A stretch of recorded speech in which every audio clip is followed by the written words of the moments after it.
মানুষ প্রকৃত অর্থে ভালো ভালো হতে তাকে লড়াই করতে হয় না, খারাপ হতে তাকে চেষ্টা করতে হয়। মন মুখ এক কর, ব্যবহার চোর হচ্ছে। ঠাকুর শ্রীরামকৃষ্ণকেও কিন্তু প্রমাণ দিতে হয়েছে যে তিনি অবতার। তিনি যখন তার নিজের সাধনা করছেন তিনি বলছেন যে মা, রামপ্রসাদকে তো দেখা দিয়েছিল, তাহলে আমাকে কেন দিবি? নিচু বর্ণের ওই ধাত্রীমাকে আমি বলেছি সে যদি না ভিক্ষে দেয় আমি ভিক্ষে নেবো, পৈতেই খুলে ফেলছে। 42 বছর তার লেগেছিল কুম্ভক যোগ প্রাপ্ত হতে। ঠাকুর সেই কুম্ভক যোগ প্রাপ্ত হলেন 3 দিন। বিবাহ করেছেন কিন্তু সন্তান নেন।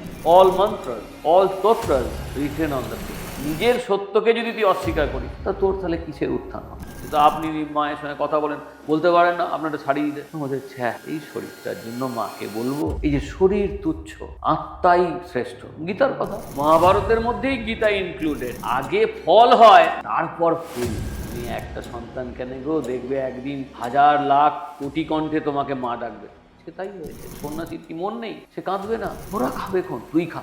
ঠাকুর জানতেন বিলের খাওয়া হয়নি সারা। খ্রিস্টান মতে সাধনা করেছেন, তন্ত্র মতে তো সাধনা করেছেনই।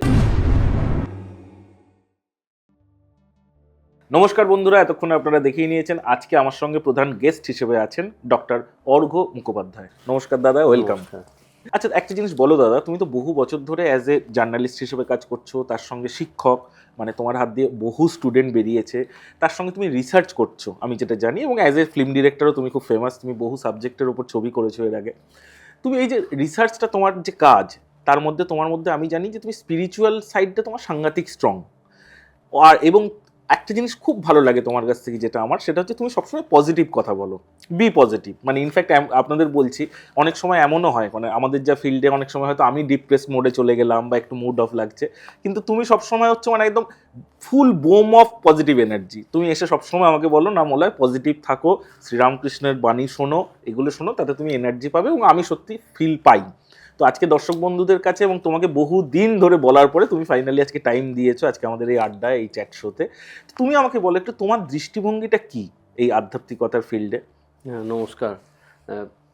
মলয়বাবু, দেখুন, আপনি যে কথাটা বললেন, আপনার প্রথম হচ্ছে যে কথাটা আমি আমার ছাত্রদের পড়ানোর ক্ষেত্রে বলি, যে একজন শিক্ষকের প্রধান কাজ হচ্ছে যে তিনি যা বলছেন সেটা যে তিনি সত্য বলছেন, সঠিক বলছেন, সেটা তাকে প্রমাণ করা। আর ছাত্রদের কাজ হচ্ছে যে মাস্টারমশাই যা বলছেন তার প্রমাণ করা যে তিনি সত্য বলছেন। এটা শিক্ষকতার ক্ষেত্রে। আপনি গবেষণার কথা বললেন, গবেষণার ক্ষেত্রেও আমার সেই জায়গাটাই থাকে যে আমি যেটা খুঁজছি সেটাকে সঠিকভাবে বের করে আনা, এবং সেখান থেকে যেটা চাইছি। গবেষণাটা তো শুধু আমার জন্য নিয়ে আমি পকেটে রেখে দিলাম, ব্যাগে রেখে দিলাম, নিয়ে তারপরে একদিন শেষ হয়ে গেল, তাতে তো কোনো তার রিফ্লেকশন নেই। কিন্তু সেটাকে কার্যকরী করা, অর্থাৎ মানুষের কাছে পৌঁছে দেওয়া। আমি এখানে একটু কাটছি, সেটা হচ্ছে দেখো, অ্যাজ এ তুমি জার্নালিস্ট, ডাকাবুকো জার্নালিস্ট, তুমি ক্রাইম সেকশনও বিট করেছো একটা সময়, তো সেই মানুষটা হঠাৎ করে আধ্যাত্মিকতার প্রতি ঝুঁকলো কেন? এই যে যে কথাটা আপনি বলছেন, আমি আপনাকে সত্যি কথাই বলতে চাই যে আমার দর্শকদের সামনে, এবং এই যে একজন সাংবাদিক, ডেয়ার ডেভিল সাংবাদিক, সে স্পিরিচুয়ালিজম। ঠাকুর শ্রীরামকৃষ্ণ তিনি বলছেন সবটাই এক, এবং তার সর্বোচ্চ স্তরের কথা, যেটা আপনি প্রথমেই বললেন যে আমি যখন কোনো কিছুতে একটু নেগেটিভ হই তখন পজিটিভ। তিনি বলছেন জীবনে কিচ্ছু করতে হবে না, দুটো কাজ সহজভাবে কর। এক হচ্ছে মন মুখ এক কর, আর ব্যবহার চোর হোস না। এই যে এত সহজ, যে মন মুখ এক কর আর ব্যবহার চোর হোস না, আপনি দেখুন এই দুটো বিষয়ের ওপরেই কিন্তু আপনার সমগ্র জীবনবোধ দাঁড়িয়ে, আমার সমগ্র জীবনবোধ দাঁড়িয়ে, অন্যদের সমগ্র জীবনবোধ দাঁড়িয়ে। আপনি বলবেন প্রমাণ দিন, যে কথাটা আপনাকেই বললাম। হ্যাঁ, একটু যদি খুলেই বলেন। ধরুন আমি বলছি, আমি আজকে আপনার কাছে এসেছি, অদ্ভুত হলো, গতকাল আমি গেছিলাম নাগের বাজারে, রামকৃষ্ণ মিশন বানপ্রস্থ আশ্রম মিশন, তারা একটা চ্যানেল, এইসব নানা রকমেতে, এবং এক মহারাজের সঙ্গে আমার কথা হয়। তো সেই মহারাজের সঙ্গে কিন্তু ঠাকুর শ্রীরামকৃষ্ণ নিয়েই কথা হচ্ছে, এবং তারপরে তার একজন শিষ্য ফোন করলেন, তো তখন আমি তাকে একটা কথাই বললাম। তো যখন আমার একটা খুব যেটা চলচ্চিত্রের ক্ষেত্রে বললেন যে জগৎজননী মা শারদা, পাগল ঠাকুর শ্রীরামকৃষ্ণ, এবং আপনি জানেন যে আপনার এখানেই আমি সম্পাদনার কাজটি করি, এবং বলেওছি যে যে কাজই করবো আপনার এখানেই করবো। ঠিক কথা। তো এই মেলানোটাও কিন্তু তার, আপনি নিজে ভেবে দেখুন, আপনি এত বড় বৃহত্তর কলকাতায় আপনার এখানে অনেক বড় বড় চলচ্চিত্র পরিচালক এসে সম্পাদনা করে গেছে, আপনার সঙ্গে আমার সম্পর্কের ভিত কোথায় ঠাকুর শ্রীরামকৃষ্ণ?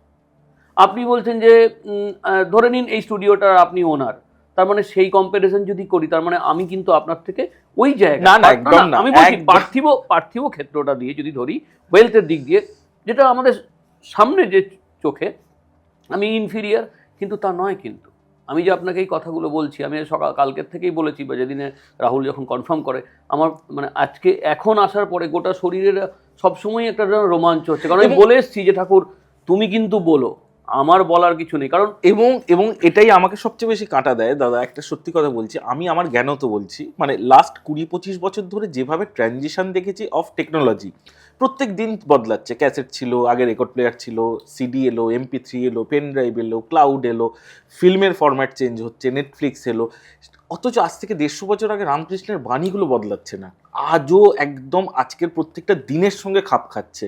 এতটা আপডেটেড উনি কি করে, মানে এই দূরদর্শিতাটা এলো কিভাবে তোমার মনে হয়? একেবারে এই যে আপনি যে কথাটা বললেন যে 1299 সাল, ঠাকুর শ্রীরামকৃষ্ণকেও কিন্তু প্রমাণ দিতে হয়েছে যে তিনি অবতার। কে এইটার আয়োজন করেছে? কারণ শহর কলকাতা চিরকালই তৎকালীন ইংরেজ সময়ে এবং নানা ধরনের মানুষের আসা আগমন, তাদের নানা রকম ক্ষেত্র, এবং ঠাকুর নিজে বলতেন যে পোকামাকড়ের মতন কিলবিল করছে, যখন মা শারদাকে বলছে যে তুমি থেকো, তিনি চলে যাবেন জানেনি। তো রামচন্দ্র দত্ত তিনি কিন্তু ঠাকুর যে অবতার সেই প্রমাণের জন্য স্টার থিয়েটারে তিনি কিন্তু একটা এই সভা করেন, এবং সেই সভাতে কিন্তু তিনি প্রমাণ করে দিয়েছিলেন, এবং শহরের মানি গুণী লোকেরা তাদের এসে, এবং সেই কথামৃত, প্রকৃত অর্থেই অমৃত কেন, ওই যে বললাম যে ছোট ছোট, বলছে যে একজন জিজ্ঞেস করেছিলেন যে আচ্ছা ঠাকুর, এই যে ভগবান দর্শন করলে, এই যে তুমি যে বলছো, তো সেইটা কেমন? তো তো ঠাকুর হেসে তখন বলেছিলেন যে শোন, এক দুই মেয়ের গল্প হচ্ছে। তো উনি তো খুব মানে অশ্লীল বললে ভুল হবে, এত সহজ প্রাণবন্ত কথা বলতে, বলছে দুই মাগিতে গল্প করছে, বলছে হ্যাঁ রে, কাল নাকি তোর ভাতার এসছিল, মানে স্বামীর কথা বলছে, বলছে হ্যাঁ, বলছে যে ও তাহলে তোর কেমন লাগলো ভাতারের সঙ্গে তোর এতে? তখন বলছে দূর ছুরি, ও কি আর বলা যায়, ও যার ভাতার আসে সেই বলতে পারে। সো থিংস আর দ্যাট, বলে দেখুন যে এই যে বলছে যে অর্থাৎ, এবং যখন বিদ্যাসাগরের কাছে তিনি গেলেন, তিনি নিজেই খুঁজছেন লোক দেখতে, এই যে বড় বড় যারা নামকরা মানুষ তাদের কাছে, বিদ্যাসাগরের একবার মনে হলো যে বাবা উনি এই জ্যাকেট পরা, জুতো পরা, মানে পামসু পরা, এরকম সন্ন্যাসী হয় নাকি? সন্ন্যাসী মানে তো কৌপিন বা এই সেই করে। তো উনি যখন গেলেন, গিয়ে যখন বাইরের ঘরে বসে আছেন, তো বিদ্যাসাগরের সেই ড্রয়িং রুমে অনেক বইপত্র, তো তিনি বলছেন বাবা এ এত বই পড়েছে। তো তখন তারপর যখন বিদ্যাসাগর এলেন, তখন বললো যে যে নদী হদ্দ পেরিয়ে আজকে সাগরে এসে মিশলুম। তো বিদ্যাসাগর তাকে বলছেন যে রামকৃষ্ণকে, সাগরে যখন এসছো এক ঘটি নোনা জল নিয়ে যাও। তো তখন ঠাকুর বলছেন যে তুমি কি আর নোনা জলের সাগর গো, তুমি ক্ষীর সমুদ্র, তোমার মনে কত দুঃখ, মানে মানুষের জন্য বেদনা দুঃখ। এবং সত্যি সত্যি দেখুন আজকে বিদ্যাসাগর, মানে মাইকেল, তার বেঁচে থাকার পিছনে তার অবদান, বিধবা বিবাহ দেওয়ার জন্য বই লিখছেন, বিবাহ করলে তিনি টাকা দিচ্ছেন, এবং যে কোনো কাজের শুরুতে সেটা করতে হয়। এবার আপনি ফিরে আসি, আপনি আমাকে বললেন যে এত ডেভেলপমেন্ট সায়েন্স হ্যান ত্যান করে, বেসিক কি? Basic to entertain, to inform, এবং সেই এন্টারটেনটা পজিটিভ এন্টারটেনমেন্ট। আপনি ভেবে দেখুন, প্রচুর ব্লাডশেড, এই রক্ত এই সেই করে, আপনি ছবিটা দেখে আপনি ছবিটাকে আর মনে করতে চাইবেন না। কিন্তু আপনি ঘুরিয়ে দিন Pather Panchali, plain and simple ছবি, কিন্তু ওই যে দিদির হার চুরি, ভাই দেখে যখন দেখলো যে সত্যি তো দিদি হারটা নিয়েছিল, জলে ফেললেন সত্যজিৎ রায়, চিরকালীন বিলীন হয়ে গেল। আজও সেই ছবিটা কিন্তু আপনার মনে, কারণ সেখানে আপনার ভালোবাসা, সেখানে কিন্তু আপনার নৈব্যক্তিক যে জায়গাটা, সেটাই ঠাকুর শ্রীরামকৃষ্ণ তার জীবনের মানে দেখুন, আপনি আমাকে যে উদ্দেশ্যে আজকে ডেকেছেন, আমি সত্যি কথাই বলছি, এটা হচ্ছে যে আপনি আমাকে 4,000 পাম্প সেট দিয়েছেন, না না বলছি, দিয়ে বলেন অর্ঘদা এই দীঘাতে লাগিয়ে দিলাম, সমুদ্রের জলটাকে একটু ছেঁচে এখানে মাছ ধরবো।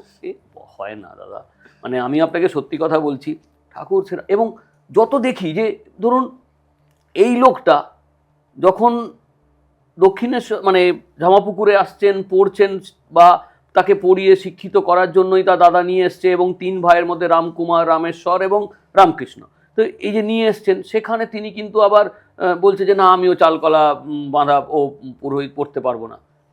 সেই লোকটাই বিদ্যাসাগরকে বলছে যে তিনি যখন বলছেন যে তুমি নাকি বলো টাকা মাটি, মাটি টাকা, তা টাকা না থাকলে কাজ হবে কি করে, তো তখন রামকৃষ্ণদেব বলছেন, এবং যখন বলছেন যে জীবনের উদ্দেশ্য কী, তখন তিনি বলছেন যে কাম, অর্থ এবং মৈথুন, বলছে ছ্যাঃ তোমার নামও বাঁকা, তোমার মনটাও বাঁকা।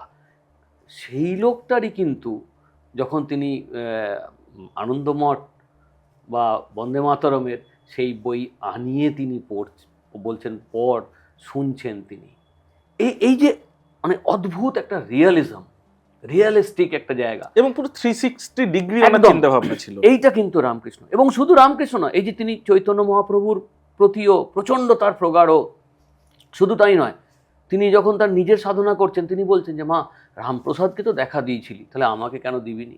এই যে ধরুন, তার মানে কি, he is conscious about the Ramprasad Sen.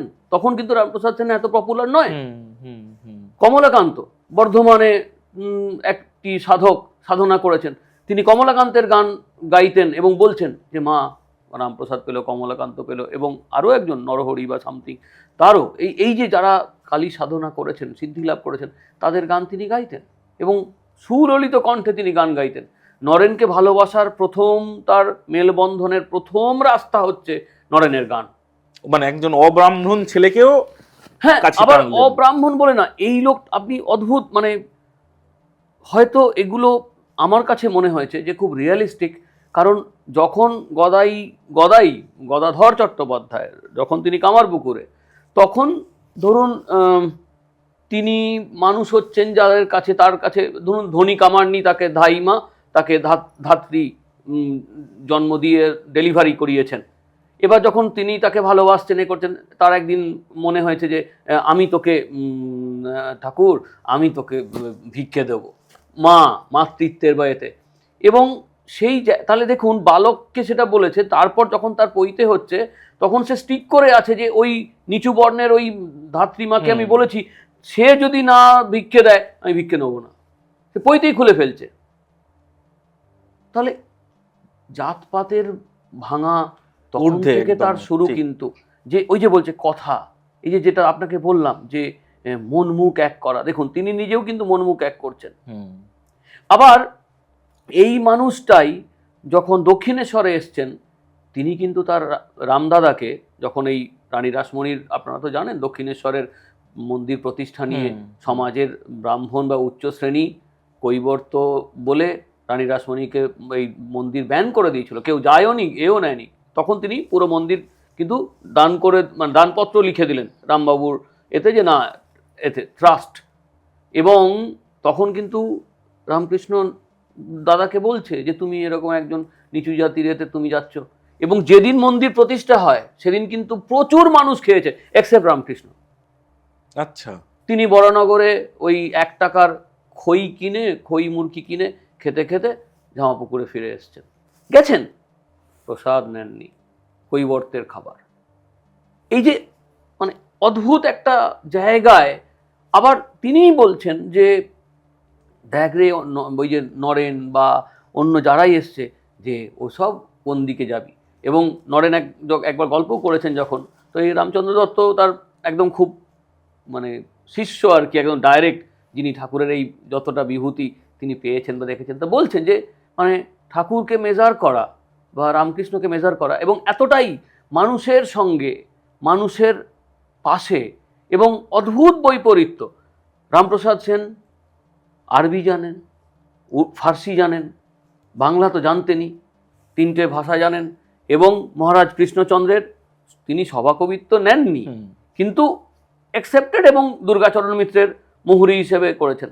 তিনিও কিন্তু 7 টাকা মাইনের রানী রাসমণির সেবক হিসাবে বা পেশকার হিসাবে নিযুক্ত হয়েছেন কাজে, কিন্তু তার পড়াশোনা সেই রকমভাবে নয়। যেখানেই প্রশ্ন ছিল যে অবতার বলতে যা বোঝায় শাস্ত্রে অদ্বৈতে, তার পড়াশোনা, তার ভাবনা, তার কি সমাজ সেই জায়গায় করেছে। কিন্তু তিনি প্রমাণ করেছে, যেটা বলছেন যে ওই যে পরাবিদ্যা অপরাবিদ্যার যে তফাৎ, যে আসল মানে বিদ্যা, প্রকৃত জ্ঞান, প্রকৃত ক্ষেত্র তো তাই। এবং যে কারণে যখন বিদ্যাসাগর তাকে জিজ্ঞেস করলেন যে আচ্ছা আপনি তো এত কিছু বলেন, তাহলে বলুন তো কি ব্রহ্ম কি, তখন রামকৃষ্ণদেব হাসতে হাসতে একটা কথাই বলেছিলেন যে দেখো বাবু, ব্রহ্ম সেটাই যা এঁটো হয়নি। আপনি দেখুন কত সহজভাবে বললেন। এবং বিদ্যাসাগর মশাই বললেন যে এইভাবে তো ব্রহ্মের ডেফিনেশন হয় না, ডেফিনেশন শুনিনি। তার মানে কি, যে ব্রহ্মকে মানে ব্রহ্ম কল্পনারও অতীত, যাকে আমি টাচ করতে পারবো না, যাকে আমি জীব দিয়ে ব্যাখ্যা করতে পারবো না, তো যাকে জীব দিয়ে ব্যাখ্যা করব না, সেটাই তো ইউনিভার্স। এই ইউনিভার্সকেই কিন্তু আইনস্টাইন, আপনি ভাবুন, তিনি যখন রবীন্দ্রনাথকে ইন্ডিয়ান ফিলোসফি অ্যান্ড স্পিরিচুয়ালিজম নিয়ে বলেছিলেন, তখন তিনি সেই জায়গাটাই বলছেন যে science is stands on that. অতএব রিলিজিয়ান বা ধর্ম সেটা কিন্তু একটা ওই আপেল ফলের মতন নয়। দেখুন ঠাকুর আবার বলছেন যে শোনো গো, অনেক কিছুই হয়, এখন সব ফুল থেকেই ফুল না ফুটলে ফল হয় না, কিন্তু কুমড়ো লাউ আগে ফল হয় তারপর ফুল। দেখুন মানে এই যে মানে religious thoughts and thinking, but it comes in a way of that which is a very simple. অতএব জীবনকে জটিল করার কোনো প্রয়োজন নেই, জীবন সহজ সরল। তিনি সাংখ্য দর্শন সেই সময়কালীন হয়তো পড়ে আসতে পারেননি, তিনি সেই মানে শঙ্করাচার্যের সেই এগুলো করে আসতে পারেননি, কিন্তু তিনি তার যে মননে ওই যে বলছে যে মা আমি তো লেখাপড়া কিছু জানিনি, আমি তো কিভাবে ডাকতে হয় সেও জানিনি, তুই আমাকে শিখিয়ে দে। বা তিনি প্রথম বলছেন যে আপনি যেটা জিজ্ঞেস করলেন যে অর্ঘদা, এই যে সহজ থাকা বা একদম মানে চাপ মুক্ত, কারণ একটাই, ওটা আপনিও পারবেন, কাল এখনই পারবেন, যেটা ঠাকুর নিজেও করেছিলেন, যে আমি কে। তো তিনি বলতেন যে মা আমার এই জ্ঞান মানে আমিকে তুই একদম মুছে দে। তো তিনি এই যে মানে ওই জায়গাটায় কখনো তিনি কিন্তু মানে ফাঁক বা তফাৎ করেননি। এবং এই যে আপনি বললেন যে দেখুন, তার মানে কি আপনার আমিত্বও যেখানে, এবং ওই যে ঠাকুর যে কথাটা বলতেন বা আমরা অনেকে একটা খুব তত্ত্বভাবে বলি, এই যে টাকা মাটি মাটি টাকা, দেখো ঠাকুর বলেছিল টাকা মাটি মাটি টাকা, তো তার মানে এখন জমির দাম বেড়ে যাচ্ছে সেই জন্য। তত্ত্ব তা ছিল না। ঠাকুরের কাছে প্রধান বক্তব্য ছিল দুটো। তিনি কি বলেছেন, তিনি দুটো জিনিস পৃথিবীতে ত্যাগ করেছিলেন এবং চেষ্টা করতেন কি, কিন্তু সেটাও কষ্ট করে। যখন ঠাকুরের এই ঈশ্বর দেবীর প্রতি, কালীর প্রতি এত টান, আকিঞ্চন, ভাবনা, ভক্তি, অথচ ভাবুন ঠাকুরের প্রথম যিনি গুরু বা সেই হিসাবে তোতাপুরী, 42 বছর তার লেগেছিল কুম্ভক যোগ প্রাপ্ত হতে। ঠাকুর সেই কুম্ভক যোগ প্রাপ্ত হলেন 3 দিনে, 3 days। কনসেন্ট্রেশন ছাড়া হয় নাকি? কনসেন্ট্রেশন ছাড়া হয়? ভারতবর্ষের একটি ছেলে, তার নাম সুন্দর পিচাই, আজকে সে সিলিকন ভ্যালির আমেরিকার সে সিলিকন ভ্যালির হেড, হয় নাকি? ওই আপনি দিন তো 5,000 কোটি টাকা চেক লিখে দিয়ে একটা সুন্দর পিচাই তৈরি করুন। Ramakrishna is that. এবার তিনি বলছেন যে মা আমার আমিকে তুই মুছে দে, আমার আমিকে তুই করে দে, আমি তোর পায়ে সমর্পণ করলাম, আমার ভালো মন্দ ন্যায় সব তুই।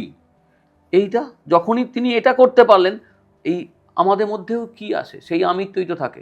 কিন্তু আমাকে একটা জিনিস বলো দাদা, সেটা হচ্ছে নিজের অহংবোধ, নিজের অহংকার, এগুলোকে একদম মাইনাস করে দিয়েও কিভাবে থাকা যায়? এটাই বললেন তিনি, যে দুটো জিনিস যদি কাম এবং কাঞ্চন এই দুটোর প্রতি মোহমুক্ত হওয়া যায়, তাহলে কিন্তু আর মানে ঈশ্বরবোধ বা সহজ জীবনবোধ এটা প্রাপ্ত হওয়া যায়। আপনি বলবেন, ওই যে বললাম প্রথমেই যেটা বলেছি, আমিও বাঁধা, প্রমাণ দিন। উনি বললেন যে মা দেখ, আজ যদি বিবাহ করেছেন কিন্তু সন্তান নেননি। আবার তিনি জানেন যে প্রত্যেক নারীর সন্তানের একটা কামনা থাকে। মা শারদাকে তিনি সে কথা ওপেনও করেছেন, দেখো তুমি একটা সন্তান কেন গো, দেখবে একদিন হাজার লাখ কোটি কণ্ঠে তোমাকে মা ডাকবে। আজকে তাই হয়েছে। এবার রামকৃষ্ণদেবের যদি ধরুন একটা কি দুটি সন্তান হতো বা কিছু, কি হতো, স্ট্যাচার অন্য জায়গায় যেত। এবং তিনি কিন্তু সেই কখনো সেই আকর্ষণে, বরং যখন তার এই যে কুম্ভক যোগ বা তার এই যোগ সাধনা, তার ভাব সমাধি, তার ভাগ্নের হৃদয়রাম একদিন ওই দক্ষিণেশ্বরেরই একটি নারীকে 10 টাকা দিয়ে ঠাকুরের ঘরে পাঠিয়ে দিয়েছিলেন। ঠাকুর ছুটে সে ধুতি মুতি খুলে গিয়ে হৃদয়কে তো এই মারে সেই মারে বা কিছু, যে তুই আমার ঘরে কামিনী করিয়েছিস। সো দ্যাট থিং ইজ, এবং মাকে তিনি বলছেন, এবং যে কি বলছেন, যে দেখো মা, কামিনী মানেই হচ্ছে বন্ধন। কিরম করে বন্ধন? একটা কি দুটো সন্তান হলো, আবার সন্তানদের বিবাহ হলো, বিবাহ হওয়ার ফলে তাদিকে ধরে কুটুম্ব, সেই ছেলেদের যে ছেলে মেয়ে হবে তাদের বিবাহ, তাদের কুটুম্ব। দেখুন আস্তে আস্তে আপনি কি ঢুকছেন ভিতরের দিকে, অনেক সহস্র শিকড়ের মধ্যে আটকাচ্ছেন। ঠাকুর সেখান থেকে বেরিয়ে আসার প্রার্থনা করলেন। আর কাঞ্চনের ক্ষেত্রে কি বললেন, যে মা আমাকে যদি তুই অর্থ দিস, তাহলে দেখুন আপনি নিজে ভেবে দেখুন, একটা অর্থ আপনি পেলে খুশি হবেন না। অটোমেটিক্যালি দেখবেন, আমার মনে হবে যে এই অর্থ, কেউ বললো মনে হয় 1 টাকা দিলে কিন্তু 1 টাকা 30 পয়সা, 1 টাকা 30 পয়সা, এই 1 টাকা 40 পয়সা হয় না, আচ্ছা ঠিক আছে 1 টাকা 35 পয়সা, আপনি ওই টাকাটা লাগালেন, 1 টাকা 35 হলো, তখন আপনি আবার এবং এইটা থাকবে। তাই তিনি বলছেন যে কাঞ্চন, এবং এক্ষেত্রে একটা খুব ভালো উদাহরণও তিনি দিয়েছিলেন, যে একজন সাধু, তো তিনি একদিন তপস্যা করছেন, তখন দেখলো যে ওই একটা ইঁদুর এসে চাইছে আশ্রয়, তখন সেটা বেড়াল পুষলো, বেড়ালের এবার দুধ চাই, দুধের জন্য আবার গাই পুষলো, গায়ের জন্য একে খড় দেবে, এ করবে, তখন একজন নারীকে রাখলো, সেবারে সেই করে দেখা গেল সাধু সংসারই হয়ে গেছে, যে তার ট্রান্সফরমেশন হয়েছে। তো ঠাকুর সেই জায়গায় বলছেন যে না, কাম এবং কাঞ্চন যদি তুই তার থেকে নির্লিপ্ত হতে পারিস, উনি বলছেন না কিন্তু সব ছেড়ে তুই চলে যা কৌপিন পর বা কিছু, উনি বলছেন যে তুই সংসারেই থাক, কিন্তু পাঁকে থেকে পাঁকাল মাছ তো থাকে, তার গায়ে তো পাঁক লাগে না, ওইটার সিদ্ধান্ত আপনার, না বলতে পারাটা আপনার। এইটা ওনার মানে সবচেয়ে, ওই যে বললাম আপনাকে, যে আপনি ভেবে দেখুন, যে ওই যে মন মুখ এক কর, আপনার যদি মনে থাকে যে না আমি অর্থ চাই, আমি আমার ভালো পাওয়ার বাসনা বা কিছু, আমি দেখাচ্ছি একটা স্টেজে উঠে আমি খুব সাধু, সাদা জামা কাপড় পরে, উনি বলছেন তার পাপ শতগুণ। তাই বলছেন যে মন মুখ এক কর, তুই যা তাই, তুই চোর, হ্যাঁ চোর। যার জন্য দেখুন রামপ্রসাদের ক্ষেত্রে কিন্তু যে বিশ্বনাথ ডাকাত বা যাকে বিশু ডাকাত বলে, তার মুক্তি কিন্তু হয়েছিল। এবং যখন তিনি রামপ্রসাদকে মারতে পারলেন না, বলিদান দিতে পারলেন না, তখন বলল যে বিশু, এতদিন মানুষকে খুন করেছো, মেরেছো, এখন তুমি নিজে বলি হও। তখন সে ফিজিক্যালি বলি হতে গেল, বললো যে এই বলি নয়, মানুষের সেবা করো, মানুষের কাজ করো, সেটাই তোমার শুদ্ধি। একই জিনিস আপনি দেখুন রামায়ণ, রামকৃষ্ণের জন্মের তো আগে যদি আপনি মনে করেন, এবং একটাই কথা, হিন্দু ইথিওলজি, আমি কোনো ধর্ম মানে রাজনীতি ধর্ম রং নিয়ে বলছি না, যদি আপনি আমাদের স্পিরিচুয়ালিজম মানে হিন্দু স্পিরিচুয়ালিজম দেখেন, all are stands on truth, all hymns, all mantras, all stotras written on the truth. Thakur Shri Ramakrishna সেটাই বলেছেন, যে সত্যই কলির তপস্যা। এবার আপনি সহজ করে নিন, আমি ছোটোবেলায় ভাবতাম আরে সত্যি বলবো, খিদে পেয়েছে, সত্য কথা, আমার ঘুম পেয়েছে, সত্য কথাটা সত্য, তপস্যা মানে কি, সব ছেড়ে চুড়ে দিয়ে হিমালয়ে যেতে হবে বা কিছু, এ তো তপস্যা কঠিনভাবে করে, সত্য তো সহজ জিনিস, একে কেন করতে হবে। আজ কিন্তু যত এগোই মলয়বাবু, এখন বুঝি যে সত্য নিয়ে থাকা, সত্যকে ধরে রাখা কঠিন চ্যালেঞ্জ। কিন্তু মানসিক শান্তি তো আছে। হ্যাঁ, শান্তি কেন, অসুবিধাও আছে, কিন্তু এই যে বললাম আপনাকে, যে আপনি এখন যদি আমি বলি, এই যে বলছি, মানে আমার ভিতরে একটা তরঙ্গ, মানে মানে ঢেউয়ের মতন কনস্ট্যান্টলি হচ্ছে। বাহ, তো এটা তার। আচ্ছা, আমাকে একটা জিনিস বলো অর্ঘদা, সেটা হচ্ছে একজন গবেষক, আমি ঠিক নামটা মনে করতে পারছি না, একজন গবেষক বলেছিল যে শ্রীরামকৃষ্ণের চূড়ান্ত পরিমাণে গীতা ও বেদ এগুলো পড়াও ছিল, এবং এগুলোর জ্ঞানটাই উনি সহজ সরলভাবে আমাদের রামকৃষ্ণের কথামৃততে কিন্তু গল্পের ছলে বলতেন, মানে ওনার প্রত্যেকটা গল্পের মধ্যেই নাকি গীতা সারাংশ পাওয়া যায়। এটা তুমি কতটা সত্যি মনে করো? সত্য এই কারণেই, কারণ ঠাকুর শ্রীরামকৃষ্ণ তার বালক অবস্থা থেকে কামারপুকুরে তার একেবারেই এই যে স্ফুরণ, তার শৈশব থেকে ঘটে। ঠাকুর শ্রীরামকৃষ্ণের বাবা ক্ষুদিরাম চট্টোপাধ্যায় তিনি এতটাই ঐশ্বরিক বিভূতি সম্পন্ন ছিলেন, এবং তৎকালীন সময়ে তো মানুষ মানতেন, বা তার মাও এতটাই শুদ্ধাচারী মহিলা। তো ক্ষুদিরাম চট্টোপাধ্যায় যখন গ্রামের দিঘিতে বা পুকুরে জলাশয়ে স্নান করতেন, সেই সময় কেউ জলাশয়ে নামতো না, এতটাই তার পবিত্রতার প্রতি মানুষের ওই জায়গাটা ছিল। এবং সর্বোপরি এই যে যেটা বলছেন, ঠাকুর শ্রীরামকৃষ্ণ বালক অবস্থা থেকে এই যে কেন তিনি গিরিশকে বললেন যে থিয়েটার এইসবে লোকশিক্ষে হয়, তিনি নিজেও লোকশিক্ষে দিয়েছেন। কামারপুকুরে যে ওই পালা গান বা কিছু, তিনি শিব সেজেছেন ছোটবেলায়, এবং সেই সময়ই তার শিব হয়ে তিনি সত্যিই শিব হয়ে গেলেন, এমন তার ভিতরে ভাব এলো। এবং সেই সময় তিনি দেখতেন তাদের ওইখানে যে সাধুরা আসতো, তাদের তিলক কাটা, তাদের জন্য ওই তামাক ধরানোর দেওয়া, এইগুলো করতেন গদাধর, এবং তাদের কাছেই তার এগুলো শোনা। কিন্তু নট দ্যাট যে তিনি গীতা খুলে পড়ছেন বা এরম কিছু, বা তার এতে, কিন্তু এই সব শিক্ষাই তিনি পেয়েছেন তার ওই বাল্যাবস্থায়। এই যে সন্ন্যাসীরা যারা যাচ্ছে এবং ওখানে থাকছে, তিনি সেই রকম অনেক, মানে ওই পাঠচক্রের মধ্যে তিনি ছোট থেকে আপব্রিঙ্গিং হয়ে এসছে তার। এবং যেটা ওই যে বলেছি, তার প্রদত্ত যে ভাবনা, মেধা, স্মৃতি, সেগুলো।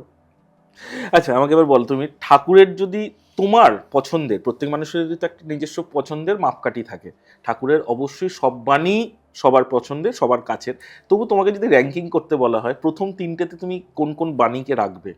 না, এক তো হচ্ছে যে মানে যেটা প্রথম ওই যে বললাম যে সত্যই কলির তপস্যা, এটা মনে করি, এবং সত্য দিয়েই জগৎ বাঁধা। আর একটা যেটা হচ্ছে যে অহংকার তুই কেউ নোস, এটা। আর মনমুখ এক করা। কারণ মানুষের জীবনে চলতে গেলে এই তিনটের তো প্রধান লাগে। আমি কেউ নই, যদি এটা আমি ভাবতে পারি, আমাকে কে দুটো বাজে কথা বললো, কেউ, আপনি যে কোনো সংসার ভাবুন, আপনি একটা ছোট, আপনাকে বলে দিই, আজকে নিউক্লিয়ার ফ্যামিলি, বাবা মা, একটি সন্তান, সন্তানের বিবাহ হলো, আজকে আইন কি করতে চলেছে, বাবা মাকে ছেলেরা দেখছে না, তাকে তাহলে তার ট্যাক্স বাড়বে, তার অমুক হবে, এই অবধিও পৌঁছতে হচ্ছে। কিন্তু ভাবুন তো, একটা ছেলেকে বাবা মা যেভাবে মানুষ করে, একটা সন্তানের জন্য একটা মা পাথরে গিয়ে দুধ ঢালে তো, ঠিক। শিবরাত্রি বলুন, নারায়ণ শিলায়, আমার একটা সুস্থ সবল সন্তান হোক ঠাকুর। যত বড় আপনি ডাক্তার, আমি 1 কোটি টাকার ডেলিভারির অমুক হসপিটালে বুকিং করে এসছি, অত সোজা না। আপনি তার আগে ঠাকুর আমার যেন একটা সুসন্তান হয়, ঠাকুরের আপনি বলেছেনই, প্রেয়ার করেছেনই। তো সেই ছেলেটা তারপরে সে 180 কেন 390 ডিগ্রি ঘুরলো, যে তারপরে বাবা মায়ের জায়গা হচ্ছে যে ওল্ড এজ হোমে বা এতে, আর অথবা কোর্টের কাছে গিয়ে বলতে হচ্ছে আমার ছেলে বউ বা এই সবেতে। আপনি তাহলে ভেবে দেখুন যে এই যে যেটা আপনি বলছেন, যে ঠাকুর শ্রীরামকৃষ্ণ সেই জায়গায় বলছেন যে যদি তুই তো নিজেরকে ঠকাস, নিজের সত্যকে যদি তুই অস্বীকার করিস, তা তোর তাহলে কিসের উত্থান হলো? আপনি যে কথাটা বলছেন, আমি ফিরে আসি, তার কথা দিয়েই মেনে চলুন। একটা মা বাবাকে দেখতে প্রচুর কষ্ট হয় ছেলে মেয়ের। আপনি বিরাট কিছু করছেন, আপনার স্ত্রীও বিরাট কোম্পানিতে কাজ করছে, আপনি ফিরে এসে মা কেমন আছো, বা বাবা এলে বা কিছু ভালো আছো তো, এটুকু বলতে বিরাট কষ্ট। আপনি সেই মানুষগুলোকে এত যন্ত্রণা দিয়ে ওইখানে ফেলে রাখলেন, আর পিতৃদিবস মাতৃদিবসে বিস্কিটের প্যাকেট নিয়ে গিয়ে সেলফি তুলে ছবি দিচ্ছেন, এতে বিরাট প্রাপ্তি হয়ে যায় না? সংসারে শান্তি আজকে চলে গেছে। আপনি যে বলছেন তিনটে কেন, কিছুই না, আপনি এগুলোকে মানছেন না, বিশ্বাস করছেন না। কিন্তু ট্র্যাজেডি হচ্ছে আপনি নিজেও জানেন না আপনি কি করছেন।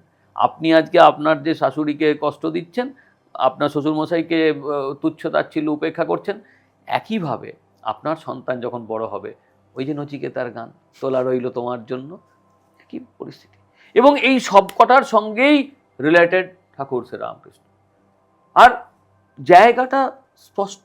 আপনি যদি বলেন তাহলে অর্গদা আপনি বলছেন নরেন তার ওই বিশ্বনাথ দত্তের ছেলে অত বড় বাড়ির, তারপরে তাদের যে দারিদ্র কষ্ট গেছে, তো তারপরে সেই লোকটা কি করে সন্ন্যাসী হয়? যদি বাবা মায়ের প্রতি কর্তব্যের কথা হয় তাহলে নরেন্দ্রনাথ অন্যায় করেছে না? সন্ন্যাসী হওয়ার পরেও বাবা মানে পরিবারের কথা ভাবছে সব সময় ভাইয়ের কথা যখন ভাবতেন। তিনি রামকৃষ্ণ দেবের সঙ্গে গেছেন সেখানেও বলছে যে ঠাকুর এ তুমি কি করলে, যখন তাকে বিশ্ব দর্শন করিয়ে দিলেন বুকে পা দিয়ে, বললো আমার মা আছে, সংসার আছে, এ তুমি কি করলে আমায়? তখন বললো যে ঠিক আছে রে শালা, ওদের আর মোটা ভাত কাপড়ের অভাব হবে না। হয়নি কিন্তু তবু স্বামীজির ওনার মায়েরও কিন্তু স্বামীজির শেষ জীবনে শিষ্য অনেক ক্ষেত্রীর মহারাজ ভুবনেশ্বরী দেবীকে প্রতি মাসে টাকা পাঠাতেন, গুরু ভাইয়ের হাত দিয়ে বলতো এটা মাকে দিয়ে এসো। যখন তিনি কলকাতায় এলেন, এসে দেখলেন যে স্বামীজির মা এত কষ্ট করে থাকেন, এই রকম দারিদ্র অসহায়তা, বোন মারা গেছে, স্বামীজি সন্ন্যাসী কাঁদছে যা খবর পাওয়ার পরে। তো সন্ন্যাসী এত নির্লিপ্ত, বলছে আরে সন্ন্যাসীর কি মন নেই, সে কাঁদবে না? দ্যাট থিং ইজ অভাব, চূড়ান্ত অভাব। রামকৃষ্ণদেব মারা যাওয়ার পর তিনি বলছেন গুরু ভাইদের কোথায় রাখবে, টাকা নেই তো, বলছে আয় ছাইগুলো আমরা খেয়ে নিই, শরীরের মধ্যে থাকুক। That is spiritualism, that is truth, that is reality. আপনার থাকলে আপনার হবে। আপনি নিজে দেখুন আপনার উপর দিয়ে যে ঝড়, যে এদিক ওদিক হয়েছে, আপনি দাঁড়িয়ে আছেন তো, লড়ছেন। আপনি তাকে 1 গ্রাম বিশ্বাস করেন বলে আজকে আপনি আমাকে ডেকেছেন। করেন বলে আমার কথা শুনতে আসেন, এবং এটা আমার কথাও বলছি না, আমি তার কথা বলছি, তার রাস্তার কথা বলছি। আমি তার রাস্তার ধারে দাঁড়াবারও যোগ্য নই, রাস্তার ধারে তো দূরের কথা। বিশ্বাস করুন, আমি বলি যে আমার যদি 40 লক্ষ মাইল দূরেও হয়, তা 40 লক্ষ মাইল দূরে রামকৃষ্ণ লোক, সেখানে যেন আমি একটু ওইখানেও যদি বসতে পারি, তাতে আমি কৃতজ্ঞ। মান্নাদার ওই আমায় একটু জায়গা দাও, আমার মায়ের মন্দিরে বসি গানটার সম্পর্কে গাওয়ার পরে একবার কলকাতায় যখন এসেছিলেন, তো আমি ওনার একটা ইন্টারভিউ নিই, দূরদর্শন থেকে গেছিলাম, তো কথা বলেছিলাম। তো তখন উনি বলেছিলেন যে কেন জীবনের তো আসল পরিণতি এটাই। একই জিনিস আমি দেখলাম, আমার যিনি চলচ্চিত্র গুরু উৎপলেন্দু চক্রবর্তী, আপনাদের এখানেই রিজেন্ট পার্কের এখানেই থাকতেন, তিনি ছিলেন একজন ট্রেটার। তিনি আন্ডারওয়ার্ল্ডে ছিলেন, নকশাল মুভমেন্টে যুক্ত ছিলেন, পিস্তল ধরেছেন, তারপরে তার এত ন্যাশনাল অ্যাওয়ার্ড, ইন্টারন্যাশনাল অ্যাওয়ার্ড সব কিছু। উৎপলেন্দুদার যখন শেষের দিকের এখানে দেখতাম ঠাকুর শ্রীরামকৃষ্ণের প্রতি তিনি গভীরভাবে আকৃষ্ট হলেন, যেহেতু আমি বলতাম বা কিছু সব কথাতেই বলতাম, দেখলেন তো এই তো ঠাকুর দেখলেন আপনি। তো উনি একদিন আমাকে বলছেন যে দেখ অর্ঘ্য, ঠাকুর শ্রীরামকৃষ্ণ কোনো আলাদা কিছু না। সেটা আবার কিরম কথা? বলছে না রে, মাও সে তুমি রেড ডায়েরি, তুই পড়েছিস কিনা জানি না, রেড ডায়েরিতে যেগুলো রয়েছে মানুষের জন্য কথা, মানুষকে নিয়ে, মানুষের ক্ষেত্রে, রামকৃষ্ণদেব তো তাই বলছেন। যত মত তত পথ, তুই দেখ মাও সে তুমি এরও সেই একই, এই যে জায়গাটা। এবং যখন তিনি মারা যাচ্ছেন, হসপিটাল থেকে ফিরে এলো, কষ্ট, প্রতিদিন রাত্রে ওনাকে ড্রেসিং করে যখন বেরোতাম, বলো ঠাকুর শ্রীরামকৃষ্ণের কাছে যে হে ঠাকুর শ্রীরামকৃষ্ণ, উনি কিন্তু ওই প্রেয়ারটা করতেন। কিন্তু হ্যাঁ, ঘুরিয়ে দিতেন, দিয়ে আমাকে বলতো যে তোমার শিষ্য, আমার শিষ্য অর্ঘ্য মুখোপাধ্যায়, সে যেন ভালো যা চায় স্বপ্ন পূরণ হোক। But the thing is that he believes. আমি বলতাম যে আরে আপনি তো ট্রেটার, কমরেড, আপনি বলছেন যে রামকৃষ্ণের বন্দনাটা কর, খণ্ডন ভব কর, এ আবার কি, এ আপনার ছাড়তো, আমি কি আরে তার বলে কি ঠাকুর শ্রীরামকৃষ্ণকে মানবো না?